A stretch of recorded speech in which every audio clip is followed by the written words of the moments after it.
योग वशिष्ठ का उत्पत्ति प्रकरण का आज का टॉपिक है जीवों की 14 श्रेणियाँ तथा पर ब्रह्म परमात्मा से ही उत्पन्न होने के कारण सबकी ब्रह्म रूपता, ये ब्रह्मा का ही रूप है।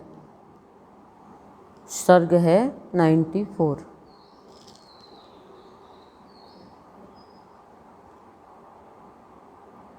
क्या बताया? जीवों की 14 श्रेणियाँ बताई है और परब्रह्म परमात्मा से उत्पन्न होने के कारण सबकी ब्रह्म रूपता, सबको ब्रह्मा का ही रूप है। श्री वशिष्ठ जी कहते हैं, श्री राम सात्विक, राजस और तामस भेद से सभी पदार्थ उत्तम, मध्यम और अधम इन 3 श्रेणियों में विभक्त होते हैं। 3 गुण बताए हैं, सात्विक, राजस और तामस, ये 3 भेद, 3 गुण बताए हैं।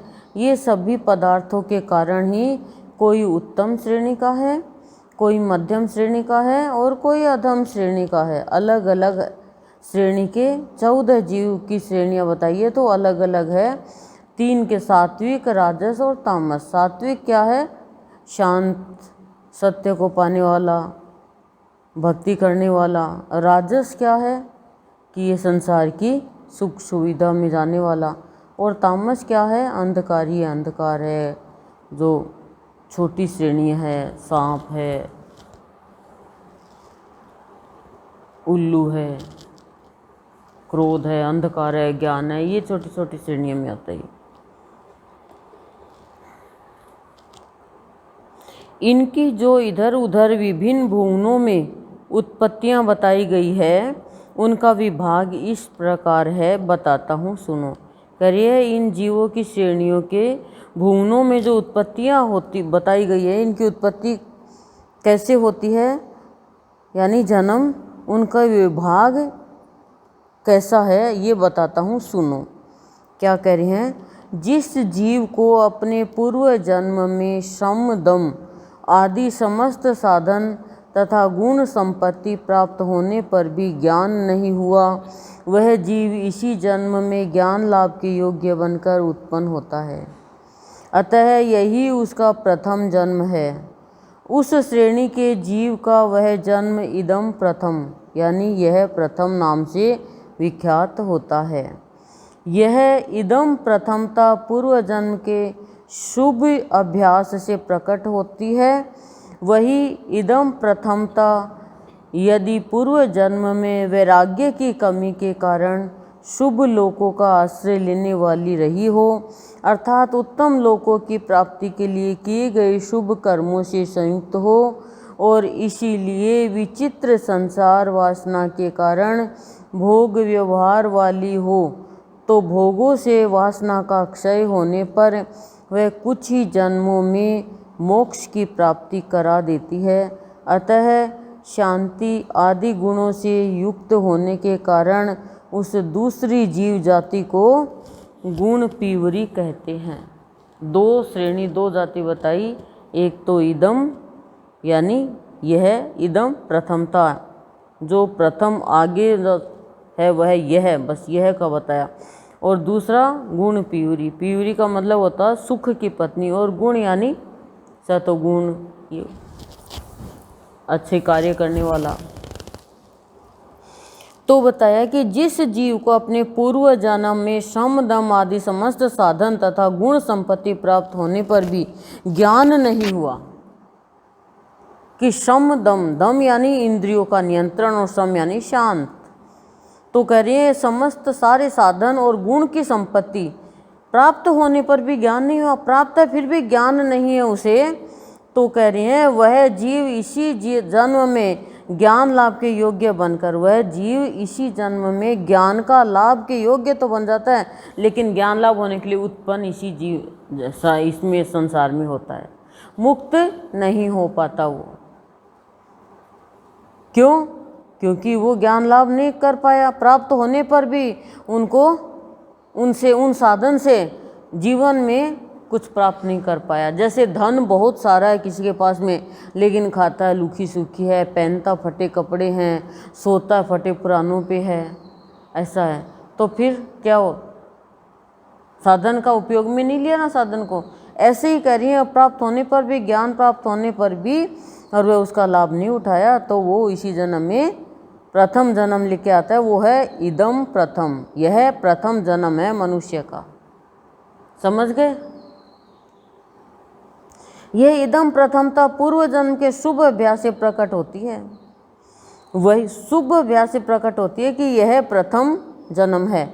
वही इदम प्रथमता यानी सबसे पहले यह जन्म यदि पूर्व जन्म में वैराग्य की कमी के कारण शुभ लोकों का आश्रय लेने वाली रही है, कि ये जाति, ये श्रेणी पूर्व जन्म में वैराग्य की कमी के कारण शुभ लोकों का आश्रय लेने वाली रही है, यानी उत्तम लोकों की प्राप्ति के लिए किए गए शुभ कर्मों से संयुक्त हो। उत्तम लोकों की प्राप्ति के लिए कि भगवान मुझे उत्तम लोक कौन सा है? स्वर्ग लोक, सत्य लोक, वैकुंठ लोक, उन शुभ कर्मों से संयुक्त हो, शुभ कर्मों से जुड़े, और इसीलिए विचित्र संसार वासना के कारण भोग व्यवहार वाली हो। विचित्र संसार की वासना के कारण भोग व्यवहार वाली जो श्रेणी होती है, तो भोगों से वासना का क्षय होने पर वह कुछ ही जन्मों में मोक्ष की प्राप्ति करा देती है। कह रहे हैं भोगों से वासना का क्षय होने पर कुछ ही जन्मों में, भोगों से वासना का क्षय, भोग और वासना का क्षय हो जाता है, तो कह रहे हैं कुछ ही जन्मों में, मतलब एक जन्म में कुछ ही जन्मों में मोक्ष की प्राप्ति करा देती है। और शांति आदि गुणों से युक्त होने के कारण उसे दूसरी जीव जाति को गुण प्यूरी कहते हैं। 14 जाति बताइए गुण प्यूरी, 3 ही है मैन तो,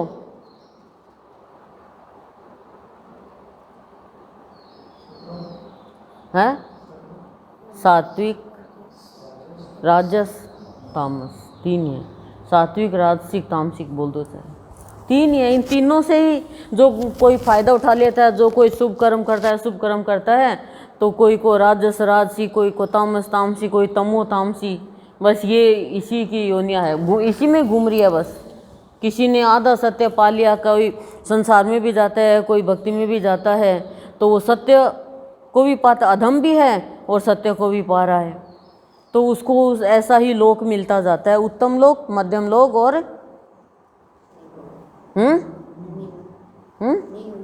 निम्न तो नहीं, अधम। उत्तम, मध्यम और अधम।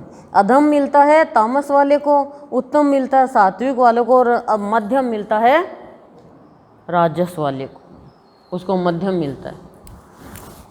ठीक है। श्री राम नाना प्रकार के सुख दुख रूपी फलों की देने में मुख्य कारणभूत पूर्व जन्म के पुण्य और पाप का अनुमान कराने वाली जो जीव की श्रेणी है। श्री राम, अब ध्यान से ही सुन लेना, मैं क्या समझाऊँ इसको, बस श्रेणियाँ बताएंगे। 3 श्रेणियाँ, इनको ही बांट दिया बस। जैसे रोटी है, आधी रोटी घी लगा के दे दिया जो स्वस्थ है, आधी रोटी लूखी दे दी जो अस्वस्थ है। रोटी एक ही है, आगे से चुपड़ी है, पीछे से लूखी है। पपड़ी उतार दी तो खुरदरी आटा दिख रहा है कि नहीं? ऐसे ये गुण है, ध्यान से सुनना। श्री राम नाना प्रकार के सुख दुख रूपी फलों की देने वाली मुख्य कारणभूत, यानी अनेक कारण के पूर्व जन्म के पुण्य और पाप का अनुमान कराने वाली जो जीव की श्रेणी है, उसे पुण्यात्मा पुरुषों ने ससत्वा कहा है, क्योंकि वह सद्गुण की वृद्धि के कारण मोक्ष की भागिनी होती है। ससत्वा मतलब गर्भवती स्त्री। क्यों? क्योंकि वो सत्व गुण की वृद्धि के लिए मोक्ष की भागिनी होती है। क्यों? क्योंकि पूर्व जन्म के पुण्य और पाप का अनुमान करने वाली जो जीवों की श्रेणी है। अब जीवों की श्रेणी क्या, पाप पुण्य की हम अनुमान तो लगा ही लेते हैं, मेरे कोई पाप किए हुए हैं तो मेरे साथ ऐसा हो रहा है, मेरे कोई पुण्य किया हुआ है तो मेरे साथ अच्छा हो रहा है, मेरा प्रारब्ध अच्छा नहीं है, ये अनुमान लगा लेते हैं, तो प्राणी गलत से बच जाता है। जो जीव श्रेणी विचित्र संसार की वासनाओं से युक्त होकर, जो जीव श्रेणी विचित्र संसार की वासनाओं से जुड़कर अत्यंत कलुषित हो गई, यानी पूर्व जन्म में संचित किए गए अधिक दुष्कर्म जनित दुर्वासनाओं से मलिन हो गई हो और भांति भांति के भले बुरे फल प्रदान करने वाले मुख्य कारणभूत पूर्व जन्म के धर्म और अधर्म का अनुमान कराने वाली हो, वह सहस्त्रों जन्मों में ज्ञान की भागिनी होती है। इसलिए साधु पुरुष इसे अधम सत्वा कहते हैं। ज्ञान की भागिनी अधम सत्वा कहते हैं। अधम यानी नीच, पापी, दुराचारी, लेकिन सत्य की प्राप्ति की चाह है तो काम तो अधम कर रहा है, जैसे सदना कसाई, लेकिन अंदर में चाह क्या है? सत्य की, सत्य से जुड़ा हुआ है।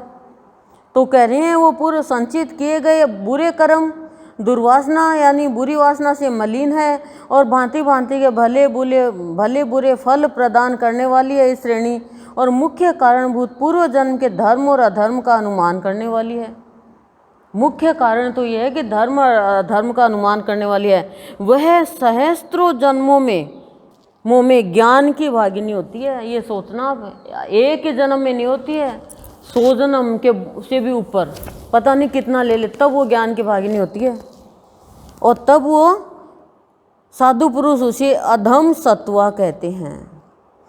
वही जीव श्रेणी यदि अध्यात्म शास्त्र से विमुख होने के कारण, वही जीव श्रेणी अध्यात्म शास्त्र से विमुख, उसको मतलब अध्यात्म की बातें अच्छी नहीं लगती है, विमुख हो गया वो असंख्य अनंत जन्मों के पश्चात। अब ये देखो, असंख्य कोई संख्या नहीं, अनंत जिसका अंत नहीं, जन्मों के पश्चात वर्तमान जन्म में भी उसके मोक्ष होने में संदेह रह जाए तो उसे अत्यंत तामसी कहते हैं। उसको तामसी कहते हैं। वो कोई उल्लू बन जाए, सर्प बन जाए, क्रोधी बन जाए, अंधकार में पड़ा रहे, पापी, दुराचारी, भूत प्रेत, ये योनियाँ होती है। वो कौन? अध्यात्म शास्त्र से विमुख। अध्यात्म शास्त्र क्या है? भगवान की बातें, जिसमें रामायण, गीता, भागवत, संतमणि, संतों की किताबें, ये योग वशिष्ठ। नहीं मन करे तो भी सुने। भागवत की सुन के धुंधकारी को मोक्ष मिला ना? नहीं मिला। और आप लोगों ने कितनी, और ये सप्ताह सुन ली भानुजनी की। नृपश्रेष्ठ श्री राम जीव की जो उत्पत्ति पूर्व जन्म की वासनाओं के अनुरूप एवं वैसे ही आचार व्यवहार वाली हो, राम को कह रहे हैं जीव की जो उत्पत्ति पूर्व जन्म की वासनाओं के अनुरूप, उसके अनुसार अनुरूप हो, उसके रूप हो, एवं वैसे ही आचार व्यवहार वाली हो, तथा 2-3 जन्मों के अनंतर जिसे मनुष्य जन्म प्राप्त हुआ हो और वैसे ही कार्य कर रही हो, वह लोक में राजसी कही गई है। वो इस संसार में राज यानी ठाट बाट से रहता हो। जिसके लिए ज्ञान प्राप्ति के योग्य जन्म का मिलना दूर नहीं है, जिसके लिए ज्ञान प्राप्ति के योग्य जन्म का मिलना दूर नहीं है, जब जीव को ऐसी उत्पत्ति सुलभ हो जाती है तब उस जन्म में मृत्यु होने मात्र से उसमें मोक्ष प्राप्ति की योग्यता आ जाती है।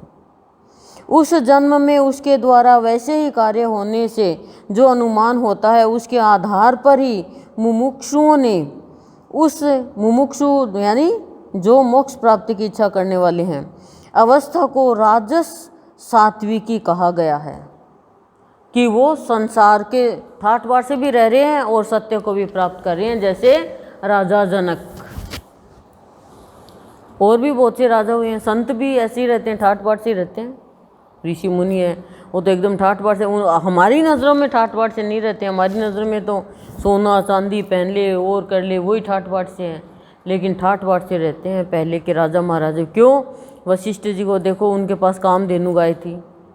जो भी मेहमान आते, गेस्ट आते, वो उनकी इतनी खातिर करते कि राजा महाराजा भी नहीं करते पहले के। राजा दशरथ को देखो, भगवान पास में है। वही उत्पत्ति यदि पूर्वोक्त मनुष्य जन्मों से भिन्न थोड़े से ही यानी देवता आदि जन्मों में क्रम से ज्ञान प्राप्ति के द्वारा मोक्ष की भागिनी हो तो वैसी उत्पत्ति उसके ज्ञाता विद्वान राजस राजसी कहते हैं।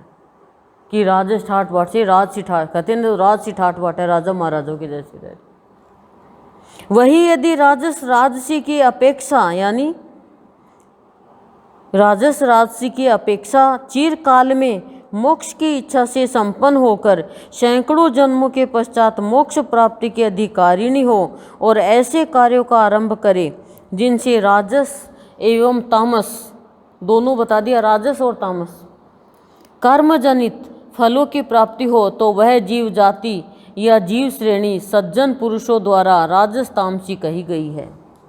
कई बार तो हमारे दुख आ जाते हैं यानी हमारे तामस कर्म का फल मिलता है, कई बार हमारे खूब अच्छा हो जाता है तो ये क्या है, कई बार कहते हैं ना धंधा अच्छा चल रहा है यानी राजस फल मिल रहा है, कई बार कहते हैं एकदम ठप चल रहा है तो ये तामस फल की पाप कर्म की फलों की वो होती है, रिजल्ट आता है जो कहते हैं ना फल मिल गया से।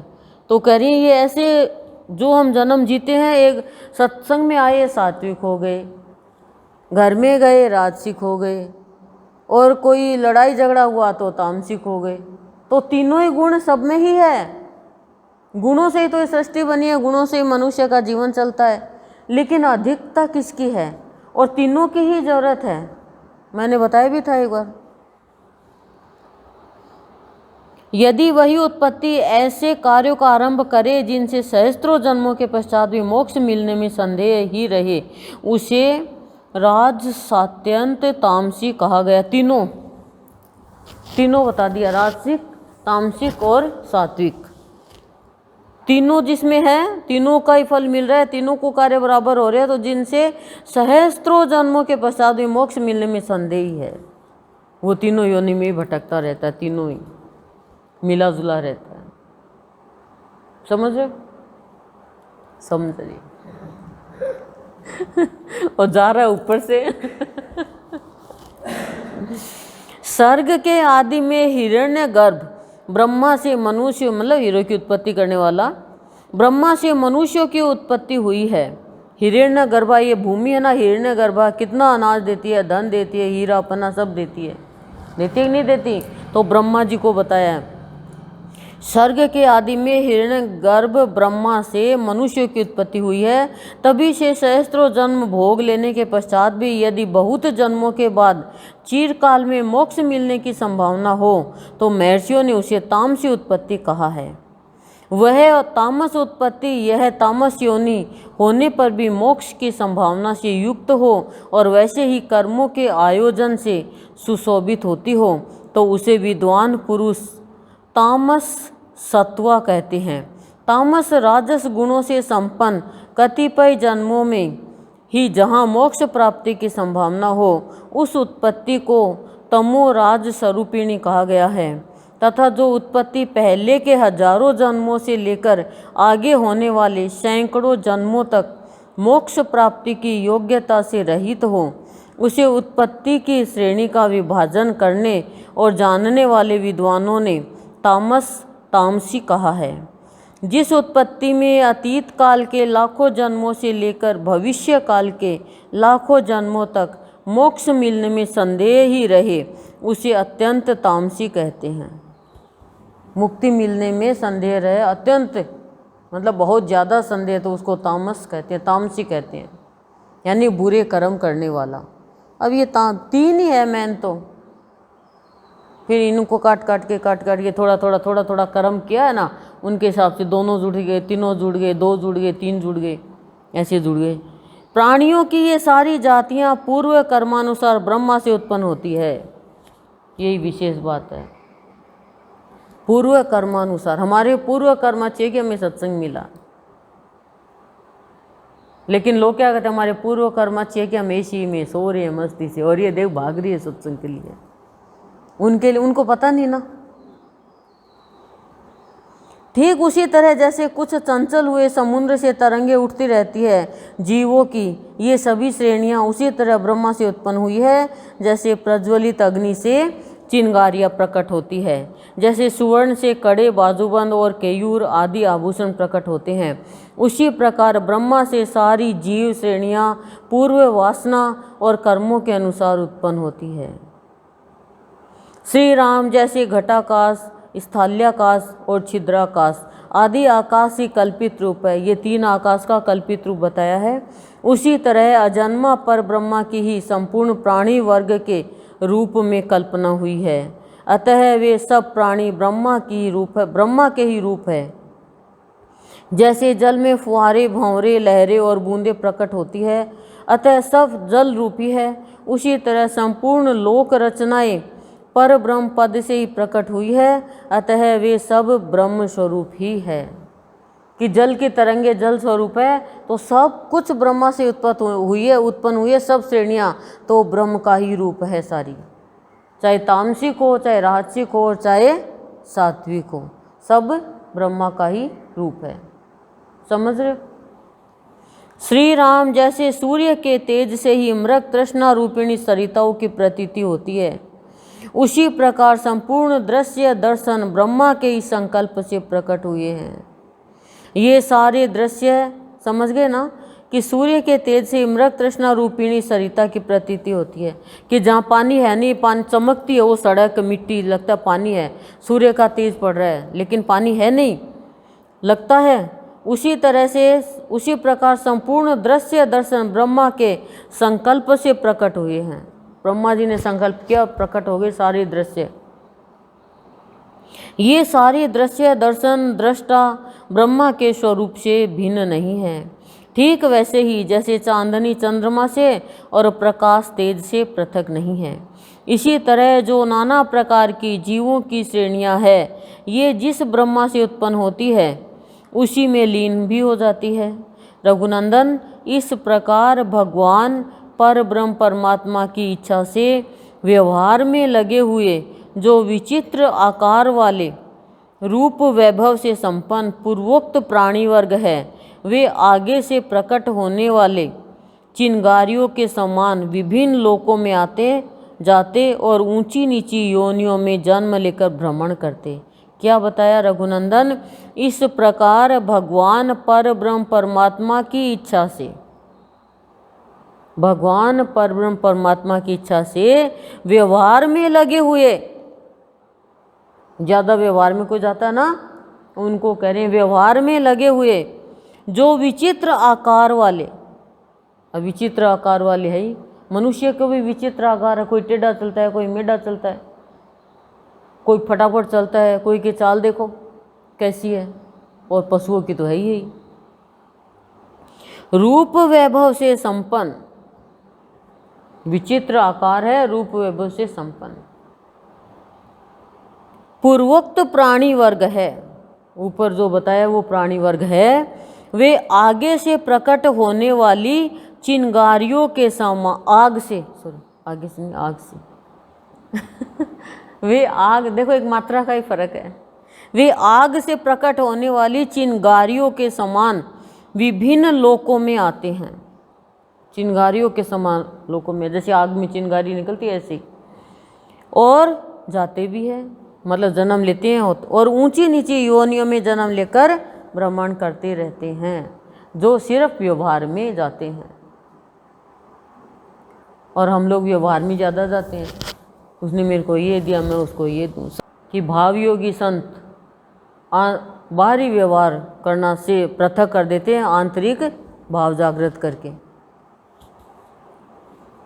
सर्ग 94 पूरा हो गया। ओम शांति शांति प्रशांति।